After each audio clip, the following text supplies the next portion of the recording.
ଆଖୁଆପଦାରେ sir ଆମର ସର୍ବୋଚ୍ଚ ସ୍ତର ଆସିଯାଇଥିଲା।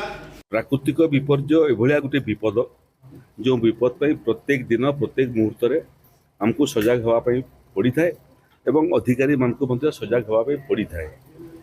2 ଦିନ ତଳେ ଯେଉଁ ସମୀକ୍ଷା ହେଇଥିଲା ସେଥିରେ ପାଣିପାଗ ବିଭାଗର ଆକଳନ ଅନୁସାରେ ମୟୂରଭଞ୍ଜ ଏବଂ କେନ୍ଦୁଝର ଦୁଇଟା ଜିଲ୍ଲା ରେଡ୍ ଜୋନ୍ରେ ଥିଲା ଏବଂ ବନ୍ୟାର ପରିସ୍ଥିତି ଏବଂ କ୍ଷୟକ୍ଷତି ବିଶେଷ ଭାବରେ ପ୍ରଭାବିତ ହେବ ବୋଲି ଆକଳନ କରୁଥିଲୁ।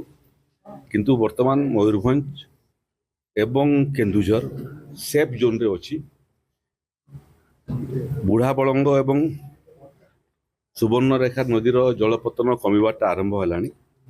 ରିଲିଫ୍ ସେଣ୍ଟରରୁ ମଧ୍ୟ ଲୋକେ ଫେରିବାଟା ଆରମ୍ଭ କଲେଣି। ଏବେ ଏଇ ଦୁଇଟା ଜିଲ୍ଲାର କ୍ଷୟକ୍ଷତିର ଆକଳନ ଏବଂ ଲୋକଙ୍କୁ ଇନପୁଟ୍ ସବସିଡି ପ୍ରଦାନ ଏଇଟା ମୁଖ୍ୟ କାମ ରହିଲା।